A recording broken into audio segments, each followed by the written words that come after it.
لا شريك له وأشهد أن محمدا عبده ورسوله لا نبي بعده يا أيها الذين آمنوا اتقوا الله حق تقاته ولا تموتن إلا وأنتم مسلمون فإن أصدق الحديث كتاب الله وخير الهدى هدى محمد صلى الله عليه وسلم وشر الأمور محدثاتها وكل محدثة بدعة وكل بدعة ضلالة وكل ضلالة في النار معاشر المسلمين أوصيكم ونفسي بتقوى الله فقد فاز المتقون. Sungguhnya di antara ibadah yang sangat agung adalah ibadah sabar. Sampai begitu agungnya Allah Subhanahu wa taala menyebutkan sabar dalam Al-Qur'an lebih dari 90 kali. Dan Allah menyebutkan bahwasanya Allah mencintai orang-orang yang bersabar, wallahu yuhibbus sabirin. Dan Allah menyebutkan Allah menyertai orang-orang yang bersabar dan menolong mereka. Innallaha ma'as sabirin. Sungguhnya Allah bersama orang-orang yang sabar. Dan Allah menyebutkan bahwa penghuni surga mereka masuk surga karena mereka bersabar kepada Allah Subhanahu wa taala dalam banyak ayat. Di antaranya Allah berfirman, "Inni jazaituhumul yauma bima sabaru annahum humul faizun." Sungguhnya aku memberi balasan kepada mereka pada hari ini, yaitu masuk surga bima sabaru, karena kesabaran mereka, annahum humul faizun. Mereka lah yang telah sukses, mereka yang telah menang dengan masuk ke dalam surga. Allah Subhanahu wa taala juga berfirman, "Wa jazaahum bima sabaru jannatan wa harira." Maka karena kesabaran mereka, Allah beri balasan kepada mereka surga dan kain sutra menjadi pakaian bagi mereka. Demikian juga Allah Subhanahu wa taala berfirman, "Ulaika yujzaunal ghurfata bima sabaru wa yulqauna fiha tahiyatan wa salama."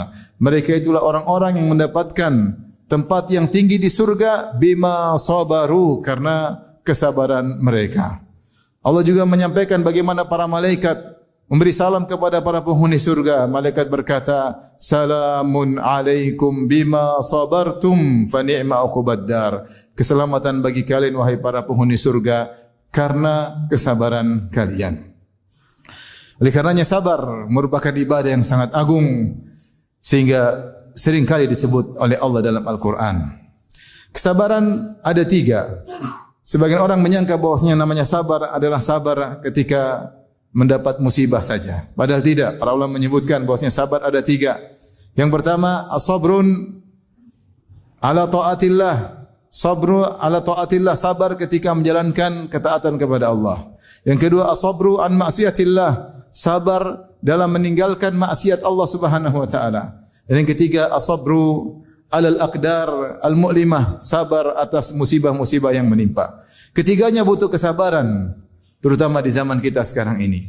Dalam menjalani ketaatan, kita butuh sabar. Dalam berbakti kepada kedua orang tua, kita butuh sabar. Sampai Nabi SAW menyatakan berbakti kepada kedua orang tua dengan jihad. Kata Nabi SAW, "Fafihi mafajahid." Maka kepada kedua orang tua berjihadlah, itu dalam berbakti kepada mereka berdua. Dalam menyambung silaturahmi, butuh kesabaran menghadapi kerabat yang mungkin tidak mengerti, yang mungkin suka berkata-kata kasar kepada kita, yang menuduh kita dengan tuduhan yang tidak-tidak. Maka untuk bersilaturahmi, menjalankan ketaatan butuh dengan kesabaran. Untuk senantiasa salat 5 waktu berjamaah butuh kesabaran. Untuk bangun malam, salat malam bermunajat kepada Rabbul Alamin butuh kesabaran. Melawan rasa kantuk butuh kesabaran. Dan berbagai banyak ketaatan yang kita lakukan, kita butuh kesabaran. Demikian juga dalam meninggalkan kemaksiatan, terutama di zaman sekarang ini, maka kita butuh lagi sabar yang begitu besar. Sabar untuk tidak melihat yang haram, menundukkan pandangan. Jangan saya mata ini melihat yang diharamkan oleh Allah Subhanahu wa taala. Sabar untuk tidak menonton film-film yang menggoda. Film-film yang hanya menghabiskan umur kita, yang menampakkan aurat wanita, ya, yang berisi tentang keharaman-keharaman, tradisi-tradisi orang-orang barat yang buruk yang kita tonton setiap hari. Sabar untuk tidak menonton itu semua. Sabar untuk tidak mengklik tontonan-tontonan di YouTube yang hanya menghabiskan umur kita, yang menambah dosa bagi kita, yang tidak bisa kita pertanggungjawabkan di hadapan Allah jika Allah bertanya kepada kita tentang tontonan-tontonan tersebut. Dan masih banyak kemaksiatan yang harus kita sabarkan. Sabar untuk tidak menerima sogokan, sabar untuk tidak menerima upah yang haram, dan kesabaran-kesabaran lainnya. Demikian juga sabar yang ketiga, sabar ketika menghadapi musibah-musibah yang tidak menyenangkan. Dengan meyakini bahwasanya musibah-musibah tersebut semuanya dari Allah Subhanahu wa taala. dan Allah tidaklah menimpakan musibah kecuali ada hikmah di balik itu. Kata Allah Subhanahu wa taala, "Ma asaba min musibatin illa bi idznillah, wa may yu'min billahi yahdi qalbah." Tidak ada musibah yang menimpa kecuali dengan izin Allah Subhanahu wa taala. Dan siapa yang beriman, maka Allah akan beri hidayah kepada hatinya. Itu siapa yang menerima musibah tersebut, dia pasrah, dia tahu itu dari Allah Subhanahu wa taala. Dia tahu bahwasanya musibah tersebut tidak menimpanya kecuali demi kebaikannya. Maka siapa yang bisa bersabar pada 3 hal ini? Bersabar dalam jalan ketaatan, bersabar dalam meninggalkan kemaksiatan, bersabar ketika tertimpa musibah, sungguh dia adalah orang yang beruntung. Lihatlah Nabi Yusuf alaihissalam. Allah Subhanahu wa taala mengujinya dengan ketiga perkara ini dan dia bersabar dalam 3 perkara tersebut. Nabi Yusuf alaihissalam sabar ketika digoda oleh Zulekha dengan kesabaran yang luar biasa. Ketika semua pintu ditutup, ketika Zulekha, wanita yang sangat cantik jelita, telah merias dirinya dan dia yang merayu Yusuf alaihissalam. Ketika hasrat Zulekha sudah memuncak dan hati Nabi Yusuf juga sudah tergerak, namun dia bersabar meninggalkan maksiat yang luar biasa tersebut. Dia bersabar karena Allah Subhanahu wa taala. Sampai Allah abadikan kesabarannya tersebut dalam Al-Qur'an. Lihatlah bagaimana Nabi Yusuf alaihissalam sabar ketika menghadapi perkara-perkara yang menyedihkan. Sabar ketika dia ternyata dijahati oleh kakak-kakaknya. Kemudian dijauhkan dari kedua orang tuanya. Begitu jahat kakak-kakaknya sampai dia dibuka bajunya lantas dimasukkan dalam sumur. Kemudian dijual sebagai seorang budak. Dipisahkan dari ayah yang sangat dia cintai, dipisahkan dari ibunya. Ujian yang terus dia alami. Sabar ketika di penjara, Nabi Yusuf alaihissalam. Ujian tersebut semua dihadapi oleh Nabi Yusuf dengan baik. Demikian juga sabar Nabi Yusuf alaihissalam ketika menjalankan ketaatan, sabar untuk memaafkan, sabar untuk tidak marah. Ketika saudara-saudaranya tidak tahu bahwasanya yang dihadapannya adalah Nabi Yusuf. Ya, kemudian mereka berkata, "Iyasrika faqad saraka akhul lahu min qabl." Sungguhnya kalau Binyamin mencuri, saudaranya kakaknya dulu, maksudnya Yusuf juga mencuri. Padahal di hadapan mereka penguasa tersebut adalah Nabi Yusuf. Apa kata Allah Subhanahu wa taala? Fa asarraha Yusufu fi nafsiha wa lam yubdiha lahum. Maka Yusuf pun menyembunyikan dalam hatinya. Dia marah tapi dia tahan. Qala antum syarrum makana. Sungguh kalian lebih buruk daripada kami. Dan Nabi Yusuf tidak menampakkannya kepada kakak-kakaknya. Dia menyabarkan dirinya untuk memaafkan. Ketika dia buka kartu bosnya dialah Yusuf, mereka berkata, "A innaka la anta Yusuf?" Apakah engkau adalah Yusuf? Kata Yusuf, "Benar. Ana Yusuf wa hadha akhi." Aku adalah Yusuf dan adalah saudaraku Binyamin. Kemudian mereka mengatakan, "Wahai Yusuf, maafkanlah kami." Apa kata Nabi Yusuf?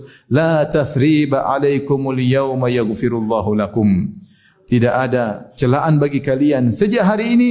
Semoga Allah mengampuni dosa-dosa kalian. Subhanallah, bagaimana dia sabarkan dirinya untuk tidak mencela kakak-kakaknya yang telah menyakitinya selama bertahun-tahun. Inilah hamba Allah yang terpilih, Nabi Yusuf alaihissalam. Oleh karenanya dia mendapatkan penghujung yang indah. Kata Nabi Yusuf kepada kakaknya, "Innahu may yattaqi wa yasbir." Sungguhnya siapa yang bertakwa dan bersabar, fa innallaha la yudhi'u ajral muhsinin. Sungguhnya Allah tidak akan menyia-nyiakan pahala orang-orang yang berbuat ihsan. Barakallahu li wa lakum fil Qur'an wa nafa'ani wa iyyakum fima min dzikril hakim. Aqulu qouli hadza astaghfirullah wa lakum wa lisal muslimin kulli dzambi wa khati'atin fastaghfiruhu innahu huwal ghafurur rahim. Alhamdulillahi ala ihsanihi wa syukru lahu ala taufiqihi wa amtinani. Asyhadu an la ilaha illallah wahdahu la syarika lahu ta'ziman li sya'nihi wa asyhadu anna Muhammadan abduhu wa rasuluhu da'ila ridwanihi. Allahumma salli alaihi wa ala alihi wa ashabihi wa ikhwanihi.